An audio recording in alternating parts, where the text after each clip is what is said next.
오늘은 소요리 문답 93번째 시간인데요. 93번째 질문과 답변은 이렇습니다. 신약의 성례가 무엇입니까? 우리가 이제 성례에 대해서 살펴봤는데 이미 이 얘기를 한 것이긴 합니다. 한번 보시면 신약의 성례는 세례와 주의 성찬, 성찬이라고 보통 부르죠. 성찬입니다. 오늘은 이제 구약의 성례에 대해서 간단하게 좀 살펴보겠는데요. 구약에도 이제 성례가 있었다는 거예요. 근데 이것이 이제 신약으로 넘어오면서는 이제 단절이 되고, 신약에서는 세례와 이제 성찬이 생기는데 구약에는 여러 성례가 있었습니다. 아직 제가 세상에 들어오기 전에 에덴 동산에 뭐가 있었죠? 생명나무와 선악을 알게 하는 나무가 있었다. 그러니까 이게 그거를 보는 거죠. 그래서 이 생명나무와 선악을 알게 하는 나무를 보통 아담스 바이블이라고 부릅니다. 그러니까 비주얼 바이블, 그러니까 보여주는 성경이다. 이게 그걸 보면서 하나님의 말씀이 기억이 나는 거죠. 글자, 활자로 된 게 아니라 문자로 된 게 아니라 이제 보면서 하나님의 말씀이 생각이 난다는 거예요. 이 나무들은 하나님의 은혜와 명령을 생각나게 하는 것들이었습니다. 하나님의 은혜, 또 그 안에 있는 명령, 이렇게 그 두 가지가 생각나게 하는 거였다라는 거예요. 생명나무를 보고는 어때요? 그 열매를 먹으면서 영원한 생명 가운데 있는 것을 이제 깨닫게 되는 거죠. 한번 저를 봐주시면은요. 이 생명나무는 따먹지 말라, 먹지 말라 그런 명령이 없어요. 그러니까 먹어도 되는 거죠. 근데 그러면 우리는 생각하죠. 이 생명나무가 불로초냐, 불로초 같은 거냐? 그러지는 않습니다. 생명나무는 그거 자체가 막 생명을 가져다 주는 그런 나무는 아니에요. 그럼 뭐예요, 목사님? 이렇게 할 수 있는데 하나님께서 그 나무를 지정하시면서 이 나무는 생명나무라고 이게 지정하셨잖아요. 그러니까 그 나무가 하나님께서 본인 자신이 이 나무가 생명나무라고 지정하셨기 때문에 그 나무 열매를 먹으면 뭐가 보장이 돼야 돼요?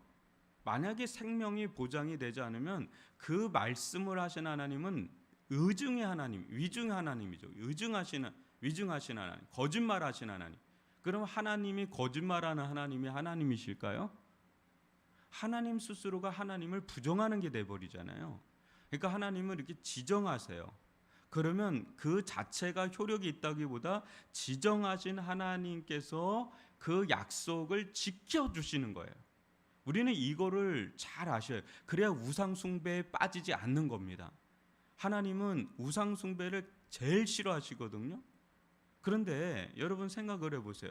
막 생명나무다라면 어떨까요, 오늘날? 막 사람들 미친 듯이 거기에 달라붙을걸요? 그 생명나무를 막 신처럼 떠받들걸요? 그게 인간이에요. 그게 인간이라고요.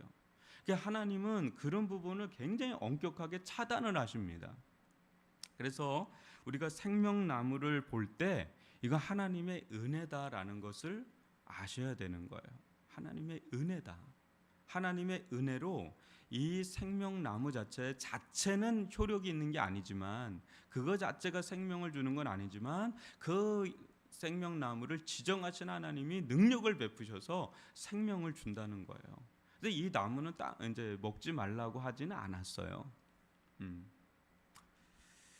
다만 여러분은 아실 거예요. 죄를 범하고 난 다음에 제일 먼저 한 것 중에 하나가 이 생명나무의 길을 차단해 버리는 거죠. 왜? 죄진 상태로 영원한 생명을 얻게 되면 그건 그야말로 지옥이죠. 지옥에서 영원히 사는 거죠. 근데 이 생명나무의 길이 막혔는데 이 길이 어디서 열려요? 예수님의 십자가에서 열리면서 예수님이 뭐라 그래? 자신을 나는 생명이다 그러죠. 진짜 생명은 누구라는 거예요? 그래서 진짜 생명은 예수 그리스도라는 거죠. 예수 그리스도 자체가 하나님이시잖아요. 그러니까 생명나무는 하나의 뭐랄까요? 이렇게 표식이라 그럴까요? 상징적인 거예요. 진짜 그림자와 같은 거예요. 진짜가 오기 전에 그 실체를 예증해서 보여주는, 진짜는 누구예요? 예수라는 거예요. 진짜 생명나무는 예수라는 거예요. 그 예수님께서 그러시잖아요. 내 피를 먹고 내 살을 먹고 내 피를 마시라. 이게 식인종이 아니라 그게 그 은유적인 표현이죠.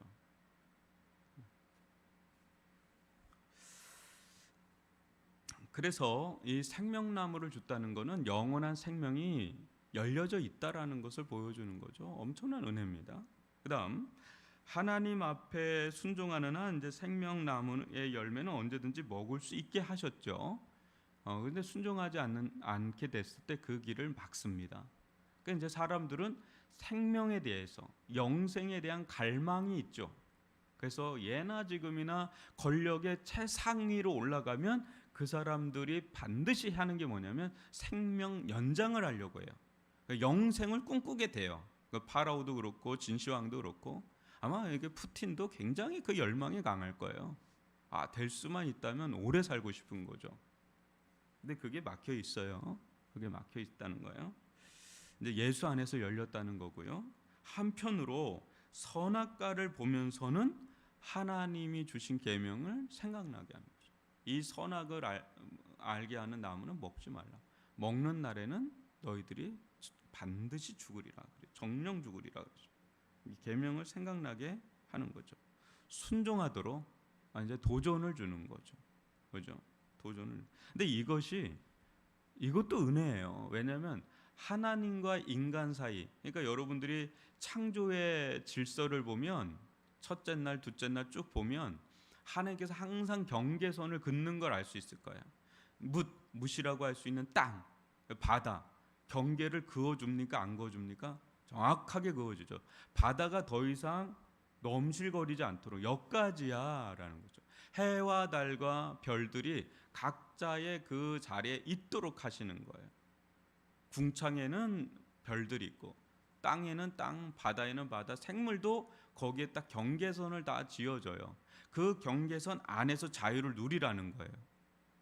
그 이제 빠져나오는 순간에 엄청난 무질서가 들어가죠. 혼돈의 상태가 되죠. 카오스의 상태가 되잖아요. 코스모스가 안 되고 카오스가 된다는 거예요. 그러니까 하나님께서 인간에게도 이 경계선을 줬는데 모든 게 다 가하나 뭐예요? 하나님의 선을 넘지 말라는 거예요. 그게 망령되다라는 겁니다. 선을 넘지 말라는 거야. 하나님의 선이 있잖아요. 하나님의 하나님 되심을 침범하지 말라. 그게 마지막 유일하게 그 부분에 대해서만 경계선을 거준 거예요. 나머지는 자유한 겁니다. 그걸 넘어서죠. 또 넘어섭니다. 그때 인간은 곤두박질 치는 인생이 되어버렸어요. 오늘날 우리가 사는 이 세상이 원래 이런 세상이 아니잖아요. 원래 이런 세상이 아닌데 너무너무 곤두박질 쳐져 있는 거죠. 그러니까 여하튼 간에 이 생명나무와 선악을 알게 하는 나무는 성례에 해당해서 이것을 보면서 이제 하나님을 우리는 생각하게 되고 거기서 은혜를 누리게 되고 거기서 유익을 또 얻게 되는 그게 여기에 있죠. 아담의 언약이라고 합니다. 이것을. 이제 신약의 성례와 더욱 가깝게 이제 일치하는 게 그 뒤에 좀 나오죠. 뭐예요? 구약의 성례는 할례와 유월절이다. 할례와 유월절이다. 구약의 할례는 뭡니까? 그 뜻이 단순히 어떤 표식이 아니라 옛사람을 잘라버린다는 의미를 가지고 있는 거예요. 옛사람을 이렇게 잘라버린다는 의미를 가지고 있는 겁니다. 그때 이제 언약의 백성이 되고 더는 이제 옛사람 가운데 살지 않고 이방인처럼, 그러니까 구약에서 할례를 아브라함 때 처음 했거든요. 그때 그 할례가 이제 전통이 됐을 때 이들은 이제 할례주의자들이 돼요. 이것도 여러분들이 잘 아셔야 돼요. 할례의 진정한 의미를 모르면 다 율법화가 될 확률이 굉장히 높아지는 거예요. 종교화, 율법화, 형식화. 그러니까 종교와 율법화, 형식화가 되면 겉은 종교적이고 겉은 어떤 문의는 형성이 되는데 속은 세속주의가 꼽히게 돼요. 굉장히 겉은 종교적인 것 같은데 속은 굉장히 세속적인 사람이 될 확률이 상당히 많습니다. 그게 구약의 이스라엘 백성이 보여주고 신약의 바리새인들과 서기관들이 보여주고 오늘날도 마찬가지예요. 인간이란 존재는 굉장히 종교적일 수가 있어요. 굉장히 형식적일 수 있고 종교적일 수가 있어요. 율법적일 수도 있고요. 근데 속은 그걸 못 따라가요. 그러니까 그 할례도 마찬가지면 겉은 할례를 했는데 속은 이방인처럼 살아가는 거예요. 여러분 그렇지 않아요? 구약의 이스라엘 백성은 단 한 번도 할례를 멈춘 적이 없어요. 근데 여러분들이 구약을 조금만 읽어보면 어때요? 하나님이 계속해서 이스라엘과 도전하고 이스라엘과 쟁론하고 이스라엘과 다투는 대목은 너희가 이방인처럼 우상을 섬긴다는 거예요. 근데 그들은 우리가 언제요? 이렇게 표현을 해요. 왜? 단 한 번도 하나님을 향한 제사를 멈춘 적이 없거든요. 할례를 안 한 적이 없거든요. 근데 왜 하나님은 이렇게 다투시냐? 하긴 해요. 근데 이방 신도 섬겨요. 혼합주의죠. 그게 이제 세속화예요. 혼합주의라는 게 두 가지가 공존하는 거잖아요. 겉은 그런데 속은 이방 세상과 똑같다는 거죠. 여러분 그런 얘기 들잖아요. 우리 크리스찬에 대해서도 간혹 세상으로부터 어떻게 세상하고 똑같냐 너희들은. 심지어 더 심한 얘기하죠. 세상보다 더하다 이런 얘기를 들어요. 근데 그 사람 예배를 안 지키냐? 지킵니다. 심지어는 새벽 예배도 드려요. 근데 불륜을 행하죠. 그런 이야기들이 있잖아요. 그러니까 이게 도저히 세상 사람들로서는 이해가 안 가는 거예요. 이 사람들이 왜 그럴까요? 충분히 이해가 갈 수 있어야 돼요. 인간이 어떤 존재라는 걸 알면 충분히 이해가 가는 거예요. 인간은 종교적인 존재예요. 굉장히 종교적이라니까요. 물론 무종교의 사람도 있어요. 무종교, 무교도 종교예요, 여러분. 그걸 악교라고 그러잖아요. 자기를 믿는다고 그러잖아요. 그러니까 종교적이에요, 상당히. 근데 그 속에 그 종교성을 못 따라가는 자신의 내면 세계가 있다는 거죠. 그러니까 거기서 분열 현상이 일어나요. 늘 부딪혀요. 나는 이렇게 살고 싶은데 왜 나는 이렇지? 이런 존재적인 충돌을 계속해서 경험한단 말이죠. 할례의 진정한 의미는 옛사람을 벗어버리고 또 이방 사람들과 구별된 삶을 살도록 하는 하나님의 표식인데 그게 안 된다는 거죠. 혼합이 돼버린다는 거죠. 여튼 유월절 희생제사도 한번 살펴보면은 반드시 죄를 속하여 한다는 것과요, 그리스도께서 죄에 대한 하나님의 심판을 넘어갈 수 있게 하신다는 것을 보여주는, 그러니까 유월절이야말로 가장 예수 그리스도의 십자가를 가장 잘 보여주는 제사입니다. 문설주 바르잖아요. 그죠? 그때 패스오버 하잖아요. 그죠? 문설주에 어린 양의 피를 바르라 그러죠. 예수님의 은유적인 상징이 뭐야? 어린 양 대신 예수. 어린 양 대신 예수. 그러니까 어린 양 대신 예수의 피를 믿는 자에게는 하나님의 저주와 심판이 패스오버 된다. 그러니까 이 부분이 세례와 성찬의 노가지죠. 그죠? 노가지입니다. 이게 구약의 할례와 유월절은 지금은 없습니다. 그러나 그 의미는 지금 세례와 성찬에 다 녹아서 은혜 가운데 흘러가고 있는 거예요. 마찬가지로 우리는 세례와 성찬을 하면서 늘 뭘 기념하죠? 진정한 생명나무가 되시는, 그죠? 십자가를 기념하죠. 십자가에 달리신 예수 그리스도를, 예수 그리스도의 피와 살, 그분의 피와 살이 의미하는 십자가의 메시지를, 그 메시지의 의미를 기억하면서 그걸 기념하고 그걸 믿음으로 적용하고, 그죠? 그런 삶을 산단 말이죠. 예, 오늘은 구약의 성례 부분에 대해서 살펴봤습니다. 다시 한번 정리를 해볼까요? 구약의 성례의 원초적인 거, 생명나무와 선악을 알게 하는 나무. 근데 이것은 이제 지금은 없어요, 그죠? 없잖아요. 어디서 찾아봐도 없죠, 그죠? 그러니까 더 이상 그걸 찾으면 안 돼요. 그걸 찾으면 안 되는 겁니다. 그 다음에 뭐예요? 구약에 와서는 할례와 유월절이 있죠. 이것도 이제는 없는 겁니다, 여러분. 뭐 또 할례를 행해야 된다, 뭐 또 유월절 없습니다. 유대교에서는 있는 거예요. 이제 그것이 진정한 의미가, 이제 실체가 드러났으니까 그림자는 사라진 거예요. 실체가 뭐예요? 예수 그리스도죠.